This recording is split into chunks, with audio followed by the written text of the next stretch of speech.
عزتمندو نن دوه خبرې دي یو د امن لار ده یو هغه د شرپسند لار ده مونږ د چې کوم راټول شوي یو مونږ د امن دپاره راټول شوي یو د امن دپاره راټول شوي یو که نه عزتمندو چې څو پورې په دې خاوره کې په دې خاوره امن نه راغلي د هغې پورې به انشاءالله مونږ خپل احتجاج کوو او بیا دا کمی پایار چې شوی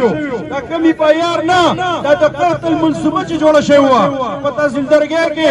دغې ډي سي ته وایو دا کوم چې په دې ځای کې موجود دی او هغه میجر ته وایو چا چې هدایت ورکړی و چې لاړ شئ او یې پایار په تحصیل درګاه کې وکړئ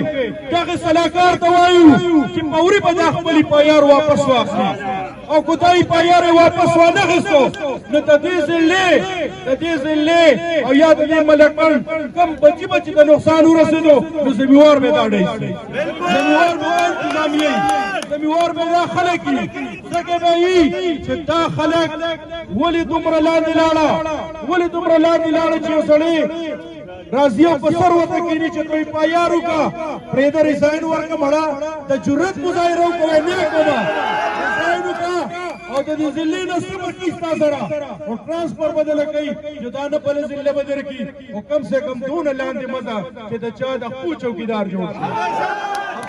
عزتمندو یو خبر ته کوم که فرض کا د تحصیلي درګاه په خاوره دلته احتجاج ریکارډ کېږي د ضلعې په سطح باندې که فرض کا د مراد سعید ته د دې اف آی آر څه نقصانونه ورسېدو نو ګوره یو خبر ته کوم نن موږ پوره من احتجاج دی او بیا به ټول ذمېوار همدغه خلک دي دا چا چې اف آی آر یې درج کړي په هغې کې هر څوک ملوث دي یو خبر ته کوم عزتمندو مونږ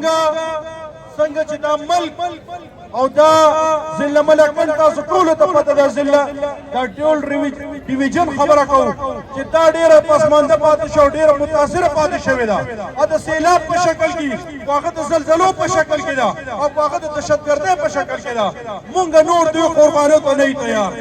نه یې تیار که نه مونږ امن غواړو څه غواړو مونږ امن غواړو مند دواړه لاس اوچت کې او دا زمونږ دا لاس اوچتول دا زمونږ حل دا زمونږ حل دی چې څوک په دې خاوره بد امني غواړي مونږ به د هغې سړي خلاف یو ډېره مننه